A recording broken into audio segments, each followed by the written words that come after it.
پانی جب تک رواں رہتا ہے صاف رہتا ہے، اور جب رک جاتا ہے تو گدلا اور کیچڑ جیسا ہو جاتا ہے۔ شیریں کلامی انسان کا حسن ہے۔ بلند آواز میں کہا لگانا اچھی بات نہیں سمجھی جاتی۔ انسان کی سمجھداری یہ ہے کہ وہ کفایت شعار ہو۔ خاموشی عبادت ہے بغیر محنت کے۔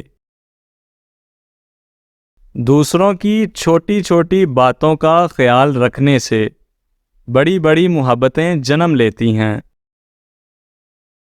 ایک عالم جس سے لوگ فائدہ اٹھاتے ہوں وہ 70,000 عابدوں سے بہتر ہے۔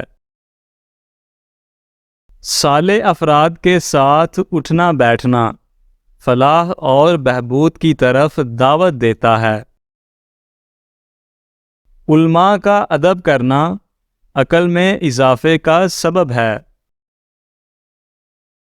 زندگی کو ہمیشہ مسکرا کر گزارو کیونکہ تم نہیں جانتے کہ یہ کتنی باقی ہے۔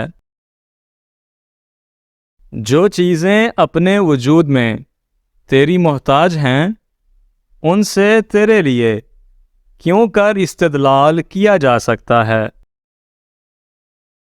مومن کے لیے کتنا برا ہے کہ وہ ایسی چیزوں کی خواہش کرے جو اس کے لیے ذلت اور رسوائی کا سبب بنتی ہیں۔ کسی کو الزام دیتے وقت اپنے گریبان میں جھانک لینا چاہیے۔ وقت، موت اور گاہک تینوں ہی کسی کا انتظار نہیں کرتے۔ آنسو بہاؤ اور خوب بہاؤ، یہ سوچ کر نہیں کہ ہماری خواہشات پوری نہیں ہوتیں، بلکہ یہ سوچ کر کہ ہم اپنی خواہشات کے کس قدر غلام ہیں۔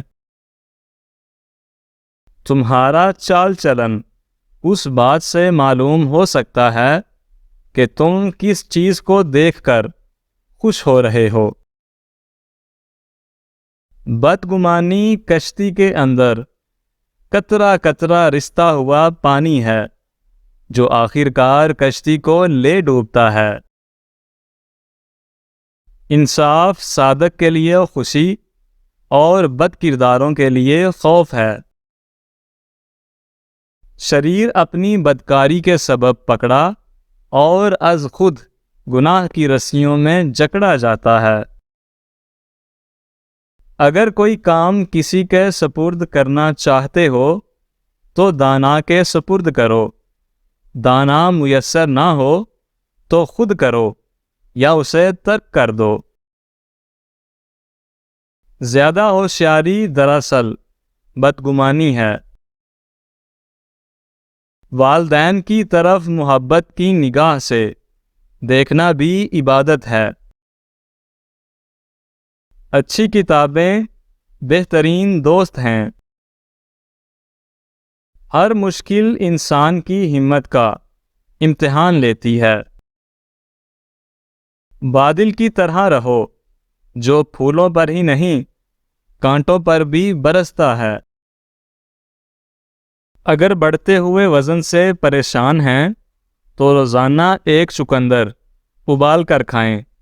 اس میں موجود اجزاء نہ صرف وزن میں کمی لاتے ہیں بلکہ اس میں فولاد بال گرنے سے روکتا ہے اور چقندر کے استعمال سے رنگت بھی نکھر جاتی ہے۔